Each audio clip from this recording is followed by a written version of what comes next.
एक बहुत ज़रूरी वाला डिस्क्लेमर। इस वीडियो में कही गई बातें, प्रस्तुत किए गए विचार सिर्फ और सिर्फ शो में दिखाई गई सिचुएशन, कंटेस्टेंट की बातें, उनके एक्शन, रिएक्शन, क्रोनोलॉजी और शो निर्माताओं और होस्ट के द्वारा किए गए बड़े बड़े दावे और वादों पर आधारित है।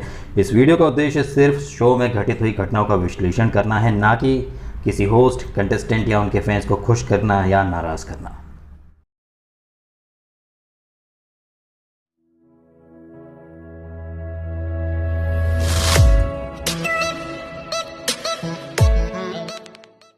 नमस्कार। ये जो बिग बॉस ओटीटी शुरू हुआ है, इसको बहुत ज्यादा प्रमोट किया गया है ओटीटी के नाम से। Come on let's do it, OTT style, over the top craziness या फिर पागलपन और सारी मर्यादा की हदें पार कर जाएं, ऐसा कुछ हाइप क्रिएट किया गया था कि ये ओटीटी टीवी पर आएगा तो बैन हो जाएगा। इसलिए सलमान खान ओटीटी होस्ट नहीं कर रहे। ओटीटी होस्ट करने के लिए लाया गया था करण जौहर को, जो अपने अतरंगी अंदाज में बोले बिग बॉस ओटीटी के मुझे लूट, मेरे साथ ऑन वूट।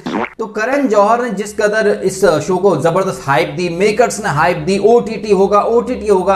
पहला ही वीक है और ओटीटी के नाम पर चूचू का मुरब्बा हुआ है। ओटीटी का भर भर के मजाक उड़ा भाई। जो जो यहाँ हरकतें हो रही है, ये ओटीटी के कॉन्सेप्ट को तो न सिर्फ एक्सपोज कर रही है, उसका मजाक उड़ा रही है, बल्कि मेकर्स की जो घटिया सोच है ना, वो भी दिखा रही है। और मेकर्स किस कदर ओटीटी के लिए तैयार नहीं थे, किस कदर उन्होंने जल्दबाजी में सारी चीजें जो मिली जैसी मिली, कहीं की ईट कहीं का रोड़ा। और कलर्स की टीम ने बीबी ओटीटी के नाम का शिगुफा छोड़ा। इसमें कहीं कुछ ओटीटी नहीं है। इनफैक्ट खुद वूट ऐप ही ये लोग प्रिपेयर नहीं कर पाए ढंग से। जब लॉन्च एपिसोड था तब भी वो क्रैश कर गए सर्वर, और कल तो 7 बजे का एपिसोड आई थिंक 9 साढ़े 9 के आसपास ये लोग लेके आए, जिसकी वजह से मैंने तो देखा नहीं। सुबह मैंने देखा और उसका मैं अब रिव्यू कर रहा हूं। तो वूट, वायाकॉम, कलर्स बिल्कुल प्रिपेयर थे नहीं, और उन्होंने एक हाइप बनाकर ये ओटीटी नाम का एक फुग्गा फोड़ दिया, जिसकी हवा पहले ही वीक में निकल गई है। और कंटेस्टेंट देखे, जो तराजू के पलड़े, जो लोग ऊपर थे वो सडनली नीचे आ गए, जो नीचे थे वो ऊपर।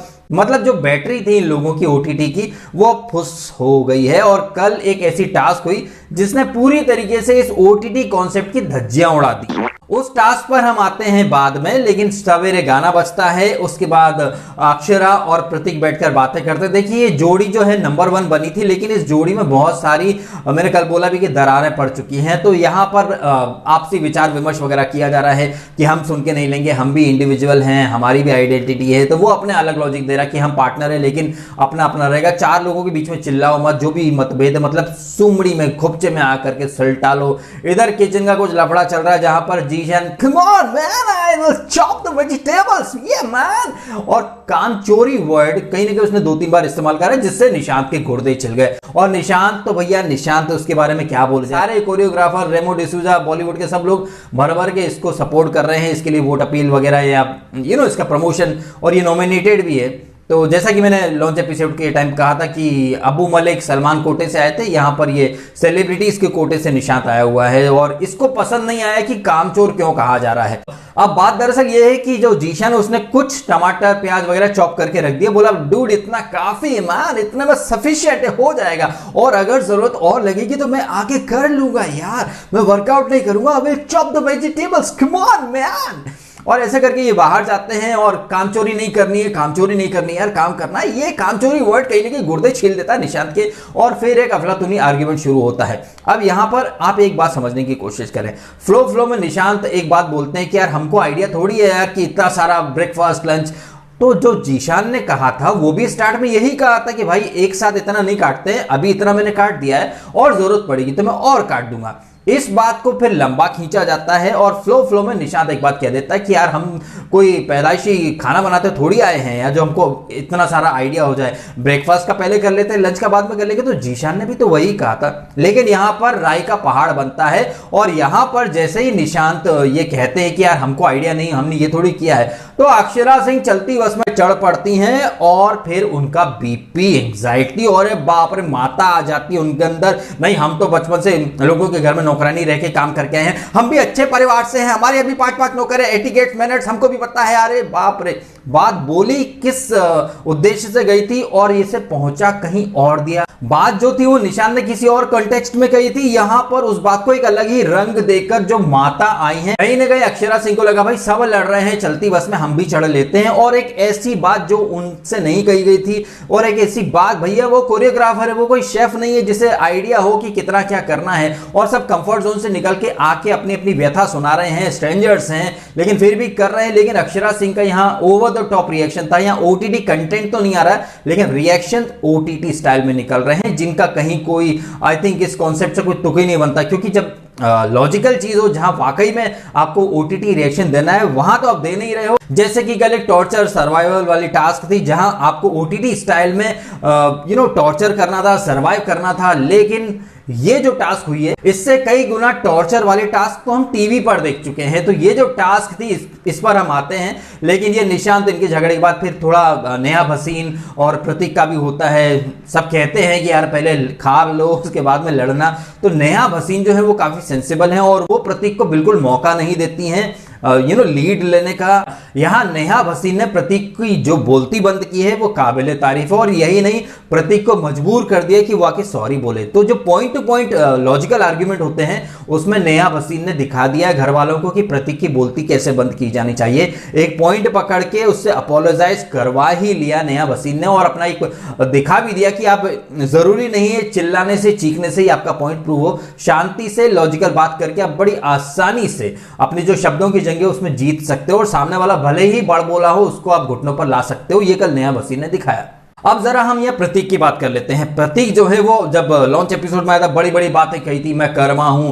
2-3 दिन तक उसने उसी तेवर को बनाए रखा, लेकिन जैसे ही वो कप्तान बना, जोड़ी नंबर 1 का, कनेक्शन नंबर 1 का टैग मिला, उसके बाद ये बंदा कंफर्ट जोन में चला गया। Comfort zone in the sense भाई नॉमिनेशन से बच गए।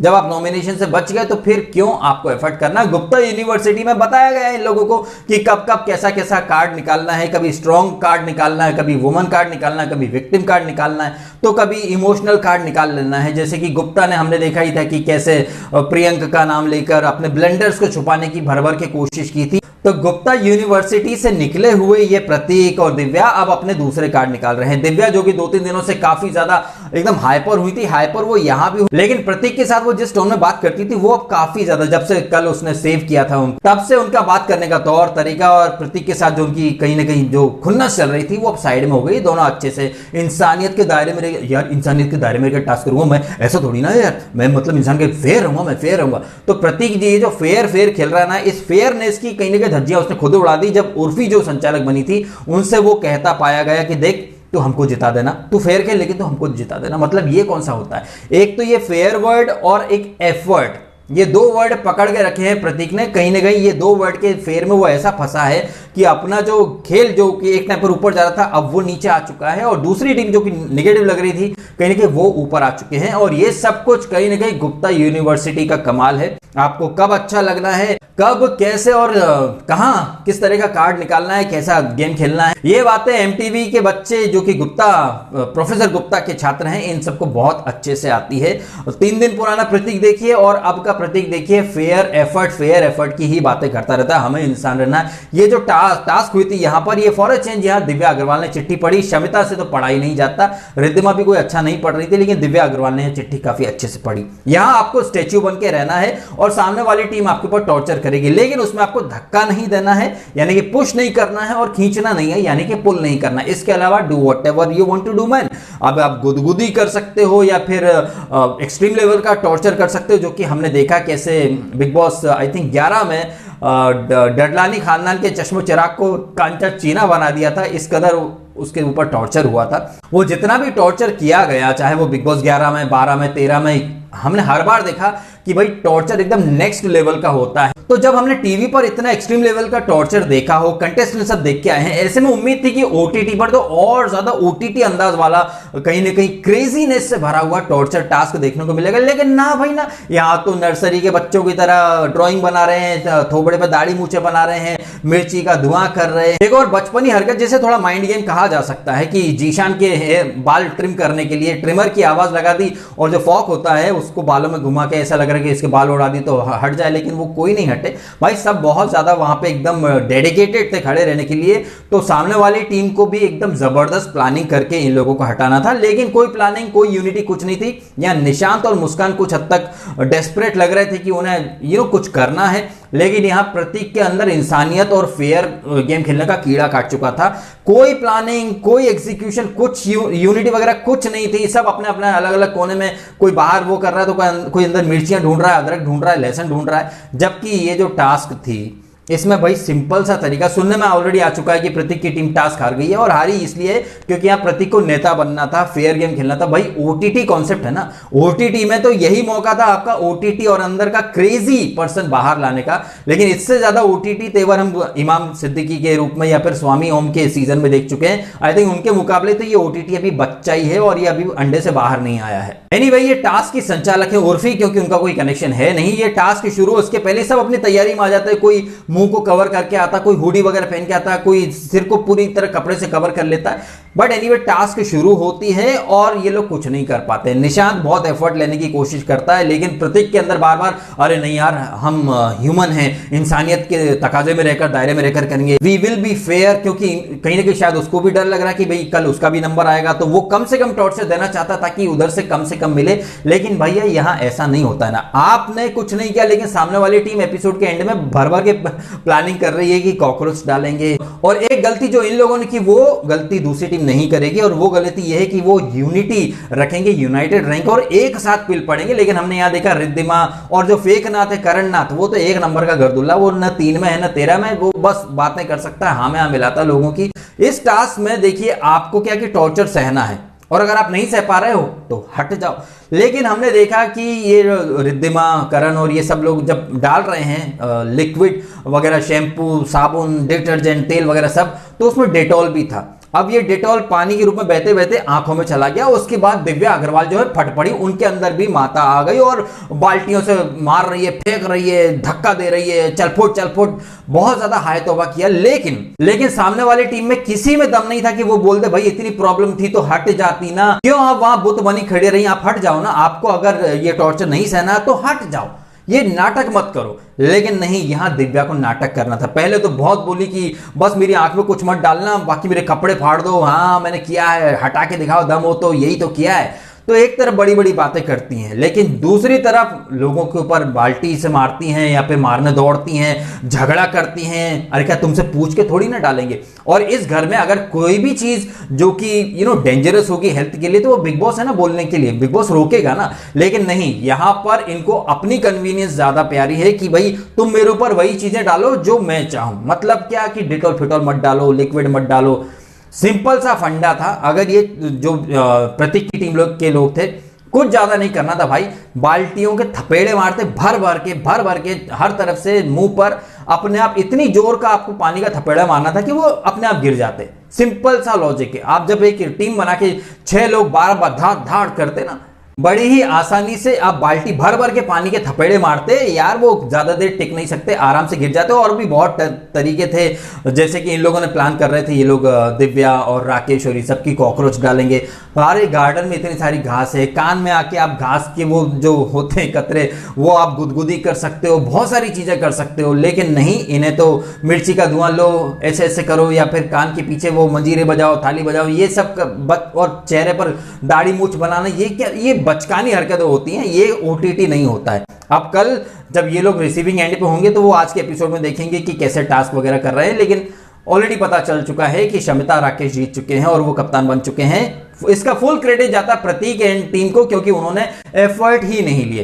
प्रतीक कल से एफर्ट की बात कर, लेकिन खुद प्रतीक सहजपाल ने ना कोई एफर्ट लिया, ना ही लोगों को लेने दिया। इसकी जो टीम हार रही है, कहीं ना कहीं पूरी टीम को लेट डाउन किया है प्रतीक सहजपाल ने। अपने आप को बहुत ही ज्यादा फेयर इंसान दिखाने के चक्कर में पूरी टीम को वो ले डूबा है। देखिए, जहां आपको फेयर होना है वहां आप फेयर रहो, लेकिन आप एक टास्क में हो, क्योंकि ये जो टास्क है ये बिग बॉस के लोग जो है वो सोच समझ के प्लान करते हैं। कुछ भी डेंजरस होगा तो खुद बिग बॉस रोक देगा।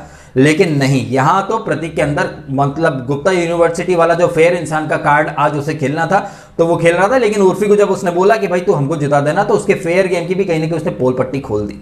तो ये रहा है बिग बॉस ओटीटी के डे नंबर 5 का हाल, जो कि एपिसोड 7 बजे इन लोगों ने रिलीज करने का बोला था, लेकिन काफी ज्यादा लेट किया। इस एपिसोड में अक्षरा ने कहीं ना कहीं पागलपन दिखाया अपना, और दिव्या तो दिखाती ही है। प्रतीक को एक अलग ही कीड़ा काट चुका है, और हाँ, प्रतीक और दिव्या फिर ये टास्क के बाद पूल के किनारे खड़े होकर बातें भी कर रहे थे कि देख मैंने जो भी किया फेयर दायरे में रहकर किया। मन ही मन बात कर रहे होंगे, देख गुप्ता जी का नाम रोशन करना है, गुप्ता जी ने जो संस्कार दिए हैं हमें वही संस्कार आगे चलाने हैं। 3 दिन तक मैंने और तूने काफी फुटेज ले लिया, हम दोनों ही जो है वो नॉमिनेशन से बच चुके हैं। अब संडे के बाद से लेकर वेडनेसडे तक फिर लड़ेंगे, उसके बाद जैसे ही सेफ हो जाएंगे वापस से अपन एकदम शरीफ बच्चे बन जाएंगे। गुप्ता यूनिवर्सिटी से ये संस्कार सीखे हैं इन लोगों ने। निशांत काफी अच्छा गया, जीशान इंप्रूव कर रहा है डे बाय डे। राकेश और शमिता जो कि अब कप्तान भी बन गए, देखें वो कप्तानी कैसे करते हैं, घर वाले उनसे कितना कोऑपरेट करते हैं, कितना नहीं करते हैं। लेकिन इनके ऊपर ज्यादा टॉर्चर ज्यादा किसी ने किया नहीं, इनफैक्ट पूरी टीम के ऊपर ही टॉर्चर नहीं किया, क्योंकि यहाँ यूनिटी नहीं थी और ये प्रतीक एंड टीम पूरी तरह से फेल हो गई है इस टास्क में। उर्फी को कहीं ना कहीं एज अ संचालक जो बनी, और जो खुन्नस है उर्फी के मन में, क्योंकि जीशान ने उससे कनेक्शन तोड़ लिया है, तो कहीं ना कहीं प्रतीक उस सेंटीमेंट को यूज करना चाहता है अपने फेवर में। लेकिन शायद उर्फी ऐसा नहीं करेगी, क्योंकि उसको भी फेयर रहना है, क्योंकि ये फेयर रहने का कीड़ा तो प्रतीक ने ही सिखाया ना सबको। और उर्फी ने तो सीधा प्रतीक के मुंह पर ही बोल दिया था ना, तूने कहा ना फेयर, तो मैं फेयर खेलूंगी, ठीक है। तो प्रतीक कहीं ना कहीं अपनी ही दवा का डोज प्रतीक को मिल रहा है। चलिए, तो मैं इस नोट पर ये वीडियो कर देता हूं खत्म। आप कमेंट करके बताइएगा आपकी ओपिनियन। क्या आपको नहीं लग रहा कि इससे ज्यादा ओवर द टॉप, इससे ज्यादा क्रेजी और इससे ज्यादा घटिया लेवल का टॉर्चर तो हम टीवी पर देख चुके, तो यहाँ ओटीटी क्या है? जस्ट बिकॉज कि आप यहाँ पर गालियां भी दिखा रहे हो, जो कि टीवी पर आप बीप कर देते हो, बाकी तो कोई डिफरेंस नहीं है ना टीवी वाले बिग बॉस में ना ओटीटी में। इनफैक्ट टीवी वाला बिग बॉस ज्यादा बेटर था इन टर्म्स ऑफ ये सर्वाइवल वाली टास्क, एटलीस्ट वहां पर लोग करते तो थे। लेकिन यहाँ सो कॉल्ड ओटीटी में सर्वाइवल टास्क कम या मजाकिया टास्क ज्यादा बन के रह गई है ये, ऐसा मेरा मानना है। आपका क्या मानना है कमेंट करके अवश्य बताइएगा। और क्या आपको नहीं लग रहा कि प्रतीक जो कि अच्छा जा रहा था, जाते जाते कहीं ना कहीं वो रॉन्ग ट्रैक पर आ गया और सामने वाली टीम को ऊपर आने का मौका उसने खुद दे दिया है अपने ही पैरों पर, फेयर और एफर्ट की कुल्हाड़ी मार कर? क्या लगता है आपको कमेंट करके बताइएगा। और क्या आपको नहीं लग रहा जिस तरह दिव्या फट पड़ी थी रिद्धिमा के ऊपर, वो कहने के गलत था? क्योंकि अगर आपको इतना प्रॉब्लम था तो आप खुद वो टास्क से हट जाती। यही जवाब आई थिंक वहां रिद्धिमा को भी देना चाहिए था दिव्या के सामने, लेकिन रिद्धिमा तो डिफेंसिव मोड में चले गई। बोलना चाहिए था ना रिद्धिमा को भी कि भाई ये टास्क था, तुम भी करना ये टास्क इससे भी ज्यादा घटिया लेवल पर जा चुका है, इतनी प्रॉब्लम थी तो हट जाती। किसने बोला था खड़े रहो? ये टास्क ही आपको हटाने का है और उसके लिए साम दाम दंड भेद सब किया जाएगा, क्योंकि ये ओटीटी है। लेकिन अफसोस रिद्धिमा कुछ नहीं बोल पाई। एनीवे, आप कमेंट करें और बताएं आपके ओपिनियन। और ये वीडियो अगर आपको अच्छा लगा है तो लाइक करें, कमेंट करें, शेयर करें और सब्सक्राइब करें डीएसके टॉक्स अगर आपने नहीं किया तो। आपने समय निकाला, वीडियो देखा, आपका बहुत बहुत धन्यवाद।